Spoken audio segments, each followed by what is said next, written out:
Father Walter Burkhardt, Jesuit, who was a great church historian and theologian, and especially a strong advocate for social justice, who died in the year 2008. He presented in one of his writings a very unique way of reflecting on the gospel that we just heard proclaimed. He suggested that we turn the woes around. The woe to the rich, woe to the to those who are fed. He suggests we turn the woes around. And instead of using the language of Luke, woe to you who are rich, woe to you who are filled now, woe to you who laugh now, and woe to you when all speak well of you, he suggested we might read this in a different way. He said this: blessed, fortunate, happy are you who are rich. Blessed, fortunate, happy are you who are full now. And blessed are you who laugh. I would further suggest that we could reverse the blessings to say, it is unjust that you are poor, hungry, and weeping. It is unjust when you are hated, excluded, insulted, or denounced. Working on Father's theme, blessed and fortunate are the many people who have accumulated wealth and security through hard work and might be rich in money and power, in talent, and in time.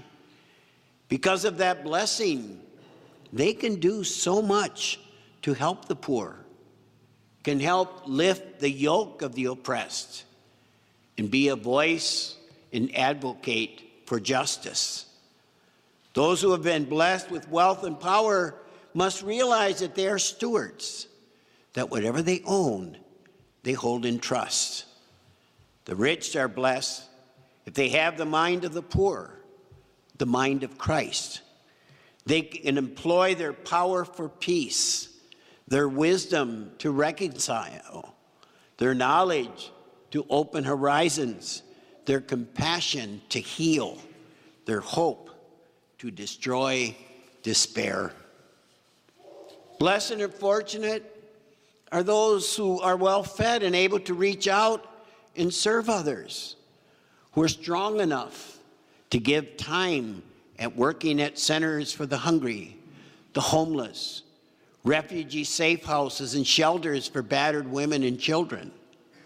Blessed are you if you do not take your food for granted, when you are uncomfortable as long as one sister or brother cries in vain for bread, justice, love, or dignity. Blessed are the full who are always hungry for justice and peace, dignity and respect for all, and use their power to make necessary changes to help the less fortunate. Blessed and fortunate are you who laugh now, because you can bring the joy of Christ to those whose days are woven of tears through your generosity and stewardship. Blessed are you who delight in others, who can give a smile, a word of encouragement, a warm handshake, a consoling hug, and an affirming word.